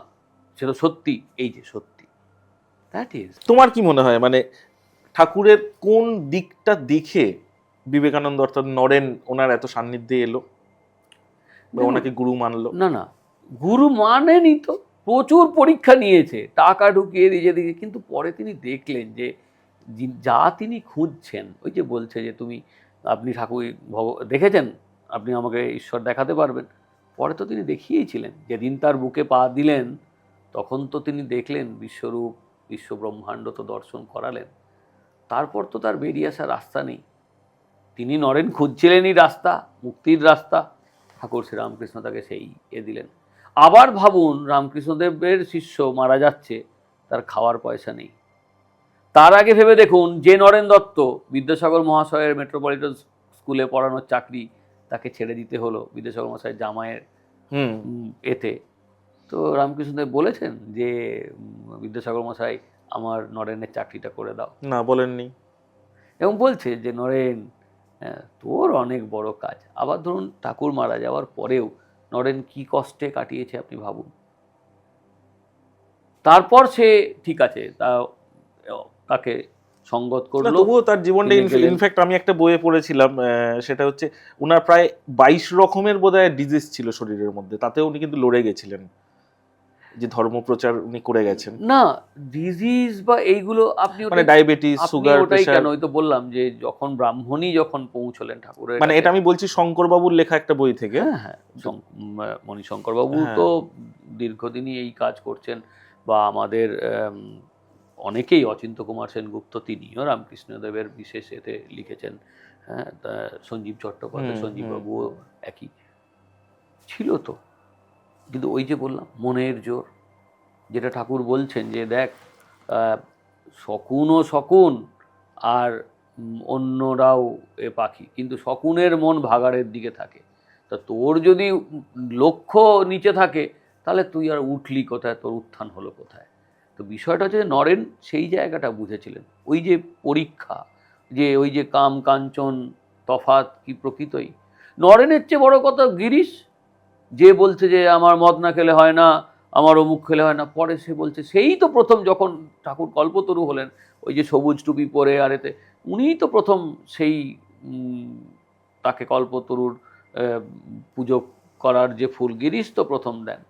কালী পুজোর দিনে রামকৃষ্ণের পুজো, শিষ্যরাই মিটিমিটি হাসছে, পুজো ঠাকুর করছে না, টাইম চলে যাচ্ছে, যে হঠাৎ একজন বললো, না রে, ঠাকুরই মনে হচ্ছে যে উনি কালী, তাহলে ওনার পায়ে ফুল দিলেই আমাদের কালী পুজো হবে। সবাই গিয়ে কালী পুজোতে ঠাকুরকে, এবং জয় ঠাকুর সে রামকৃষ্ণের জয় বলে তার যে ধ্বনি দেওয়া। তো বিষয়টা ওই জায়গায় নরেন সেই জায়গাটা ছিল। এবং ঠাকুর যেটা বলতেন যে নরেনের বড় উঁচু ঘর, আপনি ভাবুন না, তিনি যে গান গাইছেন যে মন চলো নিজ নিকেতনে, এই যে ওই বয়সে একটা ছেলে বলছে যে মন চলো নিজ নিকেতনে, সংসার বিদেশে বিদেশির বেশে ভ্রম কেন অকারণে। ঠাকুর স্তম্ভিত তার ভাষা, এই তার বলা গা শুনে, এবং বুঝছে যে সারাদিন ঘুরেছে। মাকে গিয়ে বলতো যে আমি আজ খাবো না, খেয়ে এসছি, খাবার নেই তো, যে ক্লান্ত, যার জন্য বিলে যখন যেত ঠাকুর তাকে পাশে ডেকে নিয়ে যে গঙ্গার ধারের ওই দরজা খুলে মুখে খাবার গুঁজে দিত, এত স্নেহ, মানে মায়ের মতন। তো বলতো যে আরও সবাই আছে, আপনি মানে, তার মানে আপনি যেটাকে আমরা বলি যে সংকীর্ণতা বা পক্ষপাতিত্ব, তো বিলে প্রোটেস্ট করতো। ঠাকুর বলতো ওরা খাবে খন, তুই খা।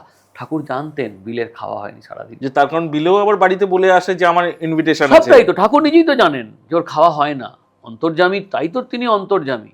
তাই জন্যই তো তাকে ওই যে আপনি বললেন যে তাহলে আমি ডাকলেই হবে, তিনি তো বলছেন যে আমি ডাকলেই হবে। এবং মা সারদা নিজে তো বলছেন যে তুমি যখন মনে করবে বাবা, মনে রেখো আমি এবং তোমার ঠাকুর তোমার সঙ্গে আছেন।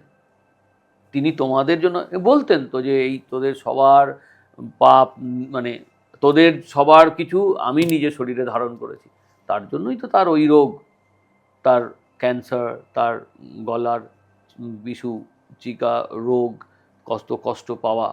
কিন্তু সেখানেও যখন তাকে বলছে, তখন বলছে যে, যখন শিষ্যরা বলছে, নরেন বলছে, তা আপনি মায়ের সঙ্গে কথা বলেন, বলতে পারেন না আপনার শাড়ি দিতে, তখন বলছে হ্যাঁ, এই শরীরটার জন্য মাকে বলবো। এই যে শরীর তুচ্ছ, আত্মাই শ্রেষ্ঠ, গীতার কথা। বাসাংসি জীর্ণানি যথা বিহায় নবানি গৃহাতি নরহ পরাণি, তথা শরীরানি বিহায় জীর্ণা নন্নানি সংজাতি নবানি দেহি, ন জায়তে মৃয়তে বা কদাচিত নয়ং ভূতবাহ ভবিতা বা নভূয়, অজনিত্য শাশ্বত হয়ং পুরাণ, ন হন্যতে হন্য মানে শরীরে। ঠাকুর যা শুনে এসছেন সেটা তিনি নিজের জীবনে প্রয়োগ করছেন, যে শরীর একটা অবলম্বন মাত্র, আত্মা তার যে কাজ করে এই শরীরকে ধারণ করে সে করে, শরীরকে নিয়ে চলে। আমরা বলছি আত্মা ফাত্মা কিছু নেই, আমি খেতে পেলেই জীবটা আমার তৃপ্ত হচ্ছে, এটাই সব বেশ কথা, ওকে মারতে হবে, মেরে ফেল, আমি তো ভালো খাচ্ছি। You are wrong, you are doing wrong. Knowing the reality or the truth, you are doing wrong. আচ্ছা, একটা কথা বলো, সেটা হচ্ছে এই যে ঠাকুর অ্যাকচুয়ালি তো গ্রামের ছেলে, মানে কামারপুকুর থেকে এসে উনি কলকাতায় তার এই এই যে পুরো ব্যাপ্তিটা, তো এটার মধ্যে ওনার মাথার মধ্যে তো একটা লড়াই নিশ্চয়ই কাজ করেছে যে আমি শহুরে নই। কারণ এমনিতেই দেখো একটা জিনিস অনেকেরই মাথার মধ্যে কাজ করে যারা গ্রাম থেকে এসে কলকাতায় জায়গা করে নিয়েছে বা যে কোনো মফস্বল থেকে যারা আসে, যে আমরা শহুরে নই। তো সেই লড়াইটাও তো রামকৃষ্ণর মাথার মধ্যে সবসময় ছিল। তো এই যে তার যুদ্ধ, এইটা নিয়ে তোমার কি মতামত? এ না একেবারে মানে ঝড় সহ্য করতে একদমই একদমই ঝড় সহ্য মানে কি, ধরুন অভাবের জন্যই তো ঠাকুর শ্রীরামকৃষ্ণের যে বরদা রামদা তিনি যে এলেন কলকাতায়, তো একেবারেই তো সংসার টানা যাচ্ছে না বা কিছু, তারপর যখন ছোট ভাই রামকৃষ্ণ তাকে তিনি নিয়ে এলেন যে ওখানে কিছু সেরকম নেই, এখানে এসে তিনি যখন জামাপুকুরে দেখলেন যে পুজো টুজো করা যাবে এবং তিনি তোলে ভর্তি করে দিলেন যে পড়াশোনার জন্য, তো উনি কিন্তু সেগুলো তার মনোপুত হচ্ছে না, বা এই চালকলা বাঁধা পুরোহিত তন্ত্র তার আসছে না। কিন্তু সেই সময়েও কিন্তু নারীরা জামাপুকুরে যারা যাদের এখানে পুজো, সকলেই তাকে পছন্দ করতো, তার গান, তার একটা মানে কোনো অকপট যে ভাবনা চিন্তা। হ্যাঁ, এই যে আমরা আজকে বলি মলয়বাবু, দেখুন ঠাকুর শ্রীরামকৃষ্ণ সে কথাই বলে গেছে যে মানুষ অন্তরে প্রকৃত অর্থেই পবিত্র, মানুষ প্রকৃত অর্থে ভালো, ভালো ভালো হতে তাকে লড়াই করতে হয় না, খারাপ হতে তাকে চেষ্টা করতে হয়। আপনি উল্টো দিকে এবার ভাবুন, আপনি বলবেন যে তাহলে প্রমাণ দিন, যে কথাটা আপনি শুরুতেই বলছেন যে হ্যাঁ আপনি সব ক্ষেত্রেই তাই। উনি বলছেন যে একটা মানুষ কি চায়, বলে যে আমার একটা কানা খোঁড়া ছেলে দাও, বলে না। একটা মানুষ বলে যে আমাকে খুব অভাব দাও, দারিদ্র দাও, মানে সেটাই তো নেগেটিভ, সে তো বলে না। তার মানে সবাই ভালোই চায়, কিন্তু কিন্তু যখন সে ভালো পায় তখন সে খারাপকে ধরে সেটাকে প্রোটেক্ট করতে চায়, যেটা সে ভুল রাস্তা। এবার ঠাকুর শ্রীরামকৃষ্ণ যখন কলকাতায় এলেন, আপনাকে শুরুতেই যে কথা বললাম যে যখন সে দক্ষিণেশ্বর, তার মধ্যেও কিন্তু এই যে জাত বা ভেদাভেদ এগুলো তার মনের মধ্যেই সেই চলছে, এবং সে রামদাদার সঙ্গেও ফাইট করছে, তার দাদার সঙ্গে। তারপরে যখন সে তো পুজোর আসন পায়নি, তিনি মায়ের পেশকার হিসাবে মাকে সাজানো, এই সেই সব কিছুর কাজ, সেটাও সে কিন্তু নিষ্ঠার সঙ্গে করছে, তা নয় কিন্তু তার চাকরির প্রোটেকশন বা তার যখন মনে হচ্ছে সে মাকে পুজো করছে, ডাকছে, বলছে, অকপট। এবং অথচ সেই সাধু তিনি কিন্তু এই যে গিরিশের যখন নাটক দেখতে যাচ্ছে, সে কিন্তু ধুতি পরে, ওপরে একটা চোখ কান এই কালো পরে, জহরকোট পরে তিনি কিন্তু যাচ্ছেন, পায়ে পামসু, ওই যে যেটা বলছে। এবং যার জন্যই বিদ্যাসাগরের মতন মানুষ, যিনি অত পণ্ডিত, প্রকৃত পড়াশোনা করা, যে তার কাছে মনে হচ্ছে বাবা এ কেমন সাধু, সে বলে এবার মশারি টাঙিয়ে শোয়। রামকৃষ্ণদেব মশারি টাঙিয়ে শুতেন? তো বলছে মশারি টাঙিয়ে শোয়, জুতো পরে, এরকম জহরকোট পরে, এ আবার সাধু আবার এমন কি? তারপর তিনি কিন্তু, এবং তিনি মনে মনে বলছেন, বা বঙ্কিমচন্দ্র যখন ম্যাজিস্টর, তুমি নাকি ম্যাজিস্টর, তোমরা তো, বা ইংরেজিতে যখন তিনি অন্য একজনকে বলছেন, তখন বলছে যে ও আমাকে নুকোনোর জন্য ইংরেজিতে কথা হচ্ছে, ভাবছো আমি কিছু বুঝিনি। তার মানে এই যে বুঝিনি এক্সপ্রেশন, যে এক্সপ্রেশন দেখে তিনি বুঝছেন যে মানুষ কপটতা নাকি অকপটতা, সারল্য নাকি গরল তাতে রয়েছে, দ্যাট ইজ বেসিক। অতএব গ্রামের জায়গা থেকে তার আশা, এবং পরবর্তীতে তিনি যখন মা শারদাকে বলছেন যে বা যখন তার এই শরীরের এই রকম একটা এত বড় রোগ, তিনি নাট মন্দিরে ছাদে, ওরে কে কোথায় আছিস আয়, আমার তো সময় চলে যাচ্ছে, এই যে তিনি বলছেন বা ডাক দিচ্ছেন উদাত্ত কণ্ঠে, বা মা শারদাকে বলছে যে কলকাতার লোকগুলো পোকামাকড়ের মতন কিলবিল করছে দুঃখ জ্বালা যন্ত্রণায়, বা বিলেকে বলছে যে তুই নির্বিকল্প সমাধি চাস, ছ্যা, তো তুই কোথায় বটগাছ হবি, পাখি এসে তোর গাছে আশ্রয় নেবে, যারা পথিক তারা তোর তলায় বিশ্রাম করবে, তুই সবার দুঃখ মোচন করবি, তা না, তুই নির্বিকল্প সমাধি চাস। সেখান থেকেই তো জীবে প্রেম করে যেই জন সেই জন সেবিছে ঈশ্বর, সেখান থেকেই তো সর্বং খলবিদং ব্রহ্ম, বা সর্বজীবে তিনি বিরাজমান, একেবারেই সহজ সরল সত্যের ওপর দাঁড়িয়ে। এবার আপনিও ভেবে দেখুন, আপনার ছেলের অসুস্থ থাকলো, আপনার ছেলে অভুক্ত, আপনার প্রথম বুকে ফাটবে। আপনি একটা আপেল পেলেও বলুন না না ছেলেটা আগে খাক, শান্ত হোক। উনি বৃহত্তর ক্ষেত্র খুলে দিচ্ছে যে তোর ছেলেকে একটা দিচ্ছিস, আধখানা যদি পারিস বা কোয়ার্টার কেটে পাশের ছেলেটাকে দে যে খেতে পাচ্ছে না। দ্যাট ইজ, আবার আপনি ওইটা আপনার ছেলেকে শিক্ষা দিচ্ছেন, মানে আপনার এই ট্র্যাডিশনটা, এই লেগেসিটা তৈরি হবে। That is called the positive legacy. এই লেগেসি তৈরি করুন। অতএব গ্রামের মানুষ ফিরে এসছেন, আবার যখন গ্রামে যেতেন সেখানেও কারুর সঙ্গে তার কিন্তু দূরত্ব নয়, সবার কাছে গদাই বা ঠাকুর শ্রীরামকৃষ্ণ প্রিয়।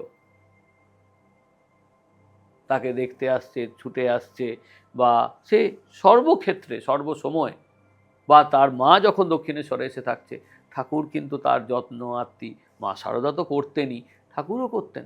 আচ্ছা অর্ঘদা, তুমি তো ওনার উপর রিসার্চ করেছো যেহেতু বহু বছর ধরে, ওনার দু একটা মিরাকেল তুমি যদি আমার দর্শকদের একটু শেয়ার করো, মানে যেগুলো তোমাকে নাড়ায় রীতিমতন। মিরাকেল বলতে ঠাকুর মানে ওই যেটা আপনি বলছেন, প্রথম কথা হচ্ছে যে এইগুলোই তাকে আমাদের থেকে দূরে করে মিরাকেল একটা, মানে কিন্তু উনি বলতেন যে মা আমাকে এই এই ধরনের বিষয়ে দিস না, যে যেখানে মানে চমকদারি কিছু করব, তুই আমাকে অহেতুকি ভক্তি দে। কিন্তু তবুও যেটা দেখেছি যে ঠাকুরের পড়তে পড়তে অনেক কিছুতেই তিনি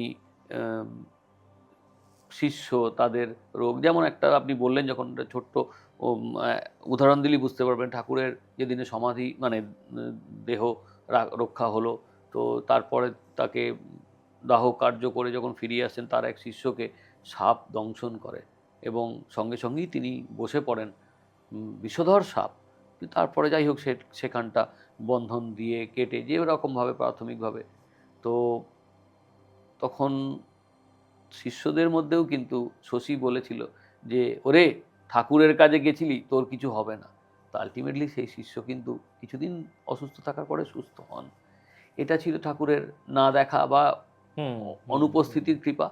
আর আরেকটা হচ্ছে যে মা নিজে বলছেন যে যে যখন তিনি ওই ঠাকুরের দাহকার্য শেষের পর গঙ্গায় তার বালা খুলতে গেছেন, যে বৈধব্য এতে, তখন ঠাকুর বলছেন যে একদম তাকে থামিয়ে দিয়ে বলেন যে আমার তো দেহটাই গেছে গো, তুমি কেন হাতের বালা খুলছো? তো I am alive, still I am তো অ্যালাইভ। এটা মানে মা কিভাবে দেখেছিলেন বা? সত্য, তার জন্যই তিনি পালা খোলেননি। আবার এই মাই যখন ফিরে গেলেন তাজপুরে এবং জয়রামবাটিতে, সেখানে গ্রামের যে মহিলাদের যে মাথা মানে জমিদার এতে, তার কাছে অনেকে অভিযোগ করেছে মায়ের সম্পর্কে, হ্যাঁ ও গদাধর মারা গেছে, ওর বউ তো তাহলে তবুও এইসব করে। তখন তিনি বলেছেন যে দেখো বাপু, আর সবাইকে সব বলতে পারি বা কিছু, সারুকে আমি কিছু বলতে পারবো না, কারণ সারু আর গদাই এরা কিন্তু আমারও উপরে। এই যে অতএব ঠাকুর বলতেন যে এতে, আবার দেখুন মা শারদাও তার কথা শুনেছেন যে পর মানে ঘোরও হয়েও না, মানে কারুর ঘরে আশ্রয় নিও না বা কিছু, মানে ভাতই হয়েও, যে প্রয়োজন হলো ভাত খাচ্ছ বা কিছু, ঘোরও হয়েও না। তো মা কিন্তু, এবং উনি বলতেন যে তুমি যদি আমার হওয়ার পর ও সেরকম বলে ফিরে যাবে গ্রামে, যে সেখানে পাট শাক বুনেও খাবে।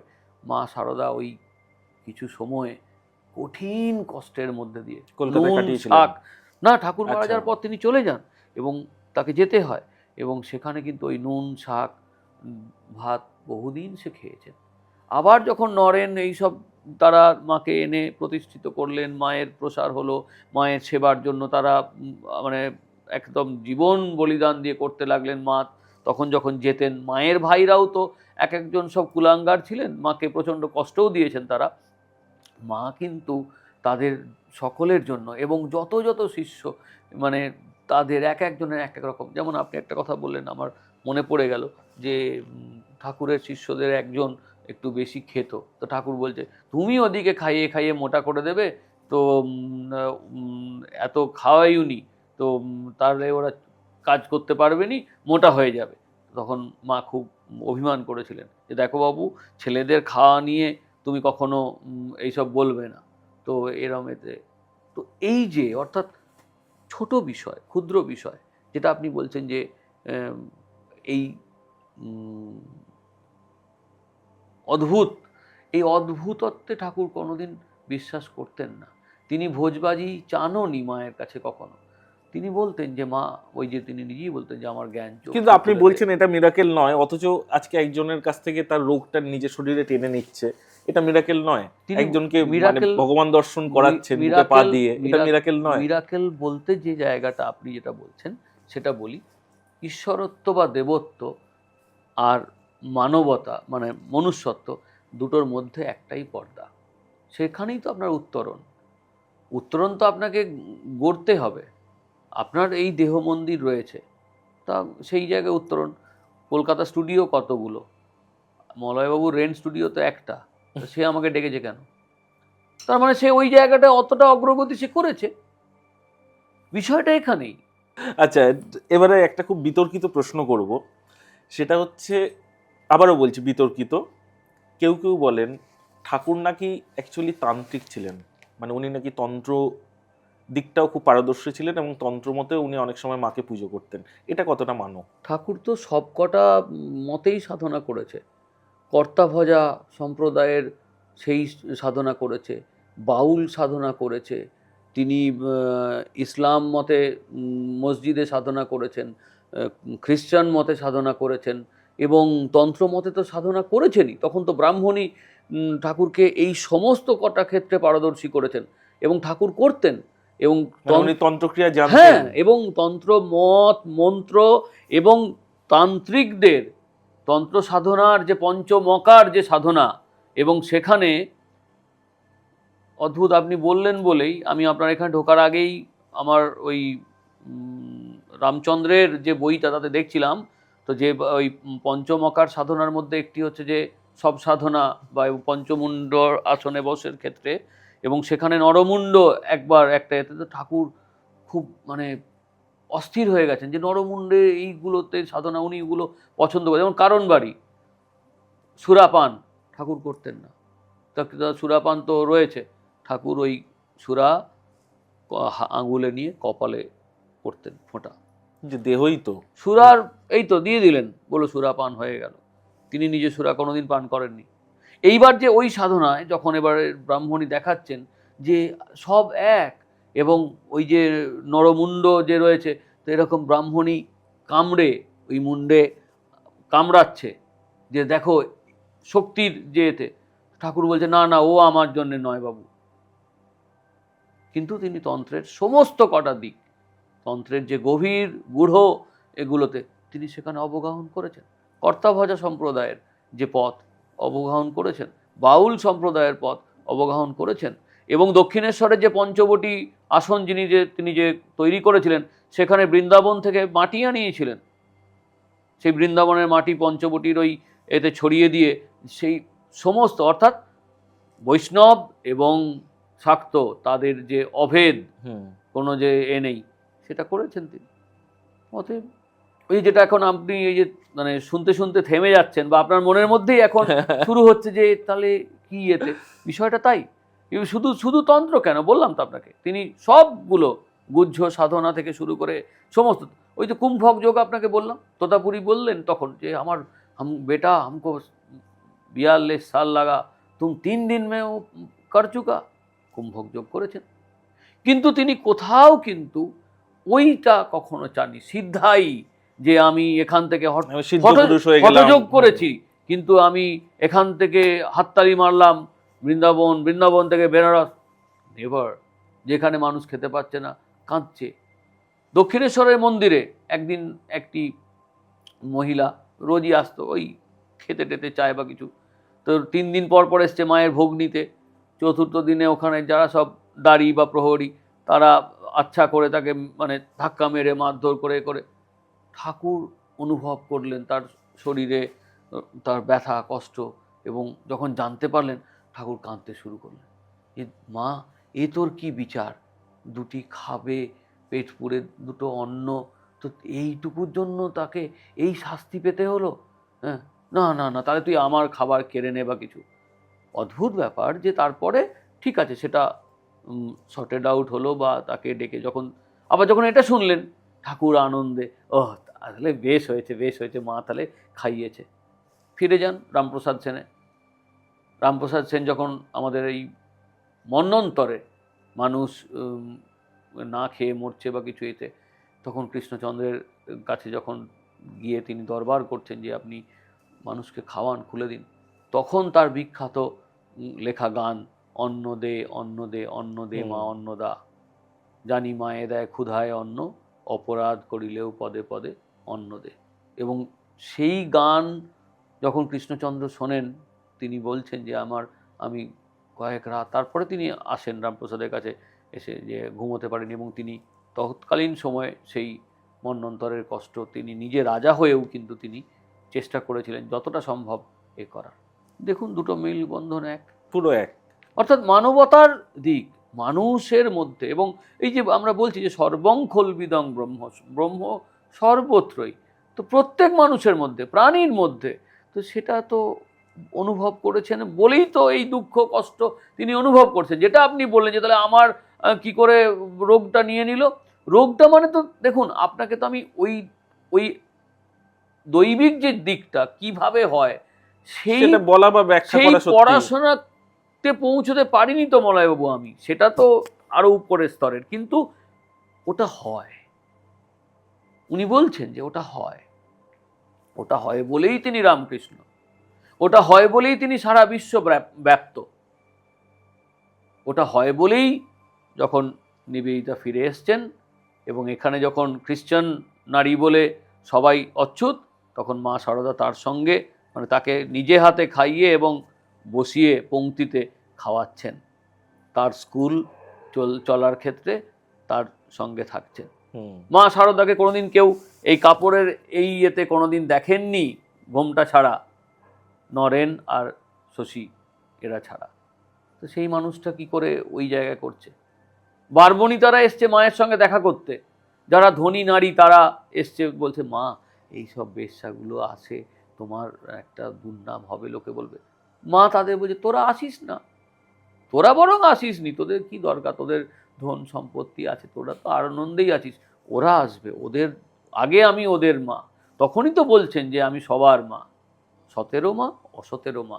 ঠাকুর এই ভাবধারাতেই বিশ্বাসী ছিলেন, এই ভাবধারাই তিনি প্রচার করে গেছেন, এবং যেটা করে গেছেন বলে আমি আপনার মতো যারা একেবারে প্রবল গৃহী, একেবারেই সংসারের টাকা পয়সা অর্থ উপার্জন যা কিছু কাজ করা সেখানে অর্থ সঙ্গে জুড়ে থাকা কেন্দ্রিক, সেই সব কাজ করেও ওই যে তার কৃপা, ওই জন্য তাকে মনে রাখা।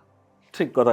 আমরা একদম প্রোগ্রামের শেষের দিকে চলে এসেছি, তাই একদম একটা শেষের দিকে প্রশ্ন তোমায় জিজ্ঞাসা করবো। যেহেতু তুমি এর সঙ্গে শিক্ষকতাও করছো বহু বছর ধরে, তোমার কি মনে হয় মানে সিলেবাসে বা আমাদের নতুন ইয়াং ব্লাড, নতুন জেনারেশন যারা, তাদের রেগুলার কতটা পড়া উচিত, বা ঠাকুরের বাণী এই যে বইগুলো আছে এগুলো সিলেবাসে কতটা থাকা উচিত তোমার মনে হয়? থাকা তো উচিত বটেই।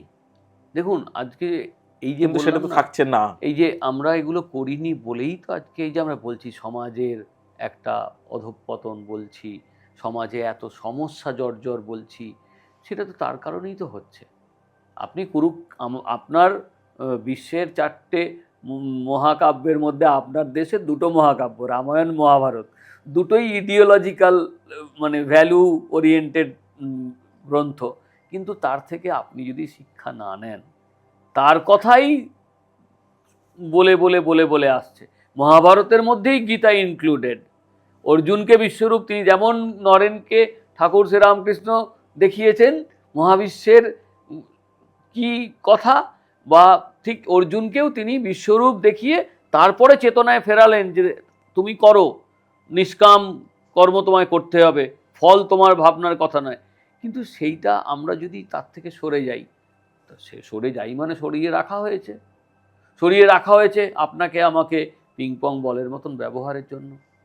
যখন প্রয়োজন তখন আপনাকে আমি ধর্মের সুরসুরি দেব, যখন প্রয়োজন তখন আপনাকে আমি দেবতার কথা বলবো, যখন প্রয়োজন তখন আমি আপনাকে মানে যেটাকে আমরা বলি যে সেন্টিমেন্টাল একটা ব্ল্যাকমেল করব, সেইটা করছেন। কিন্তু আপনি ভেবে দেখুন সুখে কি আছেন?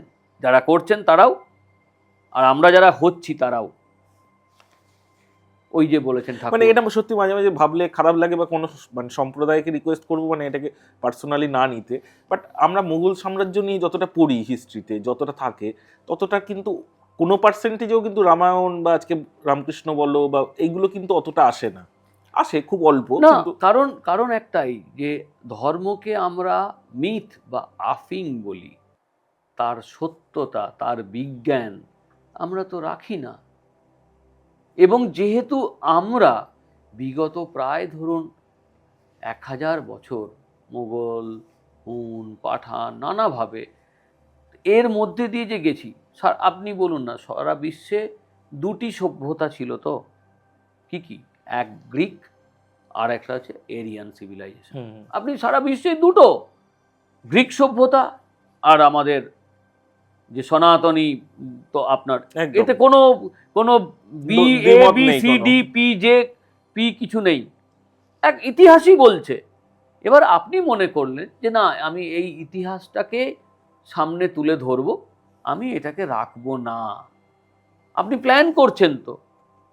এবার পরে আপনি বলেন যে না, এইটাকে শোনো, এইটা আসলে এইখানটার ধর্ম ছিল, ধর্মকে আপনি এগিয়ে দিলেন। আপনি আপনার সুবিধার্থে, আপনার স্বার্থে আপনি যেভাবে ইচ্ছা আপনি তাকে ব্যবহার করছেন। এবার ওইখানে চলে যান যে বলে যে ব্যবহার চোর হোস না। এই ব্যবহার চোর হচ্ছেন বলেই আপনার দেশে আজকে অভাব, দারিদ্র, কষ্ট, যন্ত্রণা একই কথা প্রযোজ্য। কিন্তু ইতিহাস যেমন আপনি পড়াচ্ছেন, তেমনি আপনার এইগুলো পড়ানোরও তো প্রয়োজন। তার জন্যই তো আপনার মানসিক শান্তির জায়গা আপনি তো পাচ্ছেন না খুঁজে। আপনি ভাবছেন যে আমি ঘন্টা বাজিয়ে এরম করলেই ঈশ্বরের প্রতি আমি তার কৃপা বর্ষিত হবে, না, হবে না। কিন্তু বেদের একটা চ্যাপ্টারও থাকবে না সিলেবাসে, থাকবে না, রাখা হয়নি, রাখা হচ্ছে, মানে ওই কারণেই। কিন্তু বিশ্বাস করুন, আমি ভেরি রিসেন্ট আমি আর্মেনিয়ান যে ফিলান্থ্রপিক একাডেমি, ওদের একটা ডকুমেন্টারি করতে গেলাম। তো ওদের ডকুমেন্টারিতে ওরা রাত্রে খেতে বসছে যখন, ফাদার প্রে করলেন, ওরা কিন্তু প্রে করে জেসাসের নাম নিলেন, তারপর খাবার শুরু করলেন, অর্থাৎ নিবেদন করে। ঠাকুর শ্রী রামকৃষ্ণ একই করতেন, খাবার শুরুর আগে মা তুই আগে একটু প্রসাদ করে দে, তারপর খাচ্ছি, মেলান। আপনি করছেন না, আপনি কিন্তু শেখাচ্ছেন না আপনার ছেলে মেয়েদের, আপনার স্কুলেও কিন্তু আপনি সেগুলো করছেন না, আপনি বলাচ্ছেনও না। আমার ছেলের চোখে কেরাটোকনাস হলো, সে দেখতে পেত না, এরম করতো, চোখে করতো। কে সবচেয়ে বেশিক্ষণ থাকে আমার ছেলের সঙ্গে? টিচাররা তো। তারা যদি না দেখে, আমার কলেজে ভেরি রিসেন্ট একটা ঘটনা, মাঝখানে যখন খুব ঠান্ডা পড়েছিল, একটি মেয়ে একটা প্লেন জামা এরকম সালোয়ার পরে এসছে বা কিছু, তো আমার কলেজের এক দিদি, সুচন্দ্রা ভট্টাচার্য, বাংলার অত্যন্ত সংবেদনশীল, আমি তাকে আমার দিদি বলি, মাতৃস্থানীয়। তো তিনি তাকে জিজ্ঞেস করছে, হেই তুমি এত ঠান্ডায় এরমভাবে এসছো কেন, খুব ফ্যাশন না? তো পরে সে সকলের সামনে না বলে বলছে যে ম্যাডাম আমার তো সোয়েটার কিছু নেই। তো তখন তো চরম ধাক্কা লেগেছে দিদির। বলছি ও, বলছে যে তো ঘরে তুমি কি করো? না, তখন বিছানা চাদর গায়ে দিই, আর একটা চাদর মা গায়ে দেয়, কাজ টাজ করে। তো তো পরে তো দিদি তখন খুবই কষ্ট পেয়েছেন। তো এবার কি উনি ভাবছেন যে আমার তো আছে সোয়েটার, কিন্তু আমি যদি দিতে পারবো। তো দিদি আমায় বললেন, পরের দিন উনি নিয়ে গিয়ে দিতে, খুব অবলীলাক্রমে সেইটি পরে তার জীবনে প্রয়োজনে মিটেছে। এই এই যে জায়গাটা, অনুভবের যে জায়গা, আপনি কি বোঝাচ্ছেন না তো।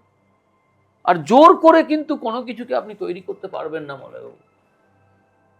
আপনার মধ্যে সেই সংবেদনশীলতা, সেই স্বচ্ছতা, সেই আন্তরিকতা থাকতেই হবে।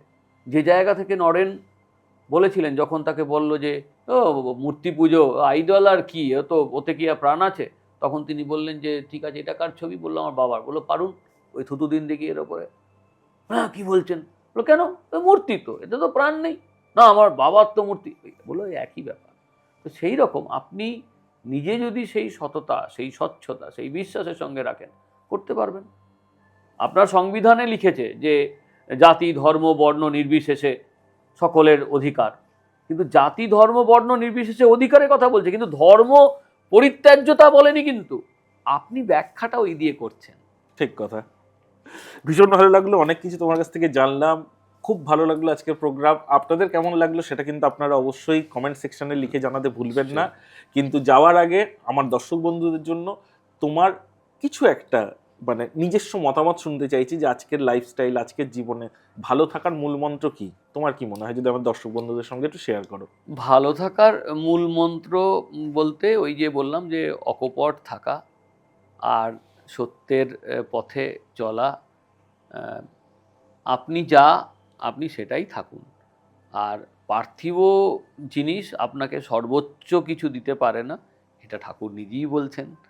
আর যেটা ঠাকুরের কথা যে মন মুখ এক কর, ব্যবহার চোর হোস না, আর সত্য পথে মানে সত্যই কলির তপস্যা, যেগুলো আমাকে অনেক প্রোটেক্ট করে অনেক লড়াইয়ের মধ্যে, অনেক চলাফেরার মধ্যে। তো সেইটাই বলবো সকলকে। সেই আমার যেটা প্রাপ্তি, আপনারাও যদি মনে করেন সেই পথেই থাকবেন। আমি খুব আনন্দেই থাকি। আমার প্রচুর মানে আর্থিক রয়েছে তা নয়। যেমন ওই যে বললাম যে 3টি চলচ্চিত্র নির্মাণ করতে হবে, তার বাজেট করা হয়েছে, তার নায়িকা মানে মা শারদা চরিত্রে কে অভিনয় করবেন, তার বডি ল্যাঙ্গুয়েজের সঙ্গে যাবে এরকম নায়িকাও ঠিক করা হয়েছে। কিন্তু তার বাজেটের 5 টাকাও নেই। আমি আগের ছবিরই এখনও মুক্তে মলয়বাবুই আমার কাছে এখনও কিছু পাবে, অর্থ আমি দিতে পারিনি, কিন্তু আমি নিশ্চিত যে তিনি করাবেন। তো এই বিশ্বাস এইটা যদি আপনাদের থাকে প্রত্যেক ক্ষেত্রে, আমি মনে করি আপনাদের প্রত্যেকটা দিন ভালো কাটবে। আর ঠাকুর শ্রীরামকৃষ্ণ ঠাকুর নন, দেবতাও নন, তিনি আপনার সবচেয়ে কাছের প্রিয় মানুষ। আপনি যদি তাকে প্রিয় মানুষ ভেবে সেই দেবতারে প্রিয় করি, প্রিয়েরে দেবতা আপনি যদি করেন, দেখবেন ঠাকুর সবসময়ই আপনাকে ঘিরে রেখেছে। আমি যখন অনেক রাতে ফিরি সংবাদ করে বা কোনো জায়গা থেকে এডিট করে, আমি দেখি আমার মোটরসাইকেলের হ্যান্ডেলে ঠিক তিনি বসে আছেন। আমার সিটের পিছনে আমার মা আমাকে যেমন করে কাঁধে হাত দিয়ে বসে, অন্যান্যরা সেভাবে রয়েছেন। আর গাড়ির তেল, বাইকের তেল অনেক সময় হয় যে শূন্য কিভাবে হবে, ঠাকুরই ভরার ব্যবস্থা করে দেন। এটা একেবারেই সত্য। যদি আমি মিথ্যে বলে, ঠাকুর সেই পাপ আমাকেই দেবেন। তো যাই হোক, এবং এটা সর্বধর্মের ক্ষেত্রে। ঠাকুর শ্রীরামকৃষ্ণ কোনো একটি বিশেষ ধর্মের নয়, সর্বধর্মের মানুষের জন্য তিনি সর্বধর্ম মতে তিনি সাধনা করেছেন, সর্বধর্মের সমন্বয়ের কথা বলেছেন, সর্বধর্মের মানুষকে তিনি পথ দেখিয়েছেন। এই যে যত মত তত পথ। অতএব আপনারাও যদি সেইভাবে চলেন, আমার মনে হয় আপনাদের জীবন শান্তিপূর্ণ এবং আনন্দময় হবে। এইটুকু। ঠাকুর শ্রীরামকৃষ্ণ বৃহত্তর সমুদ্র, তাকে বলার মতন ধৃষ্টতা আমার নেই। আমি অতি নগণ্য, মানে কি বলবো। না এরকম বলো না, ভালো থেকো দাদা, নমস্কার। নমস্কার মলয়বাবু, আপনাকেও। আর এই ঠাকুর শ্রীরামকৃষ্ণের কথা যে বলালেন, আজকালকার দিনে তো কেউ আর বলাতে চায় না। না না, কিন্তু আমাদের সেই দর্শক আছে যারা এগুলো শুনতে চায়। ভালো লাগলো, আপনারাও যেরকম দর্শক আছেন শুনবেন। ভালো থাকুন, সবার মঙ্গল হোক। নমস্কার। জয় ঠাকুর শ্রীরামকৃষ্ণ। জয় ঠাকুর শ্রী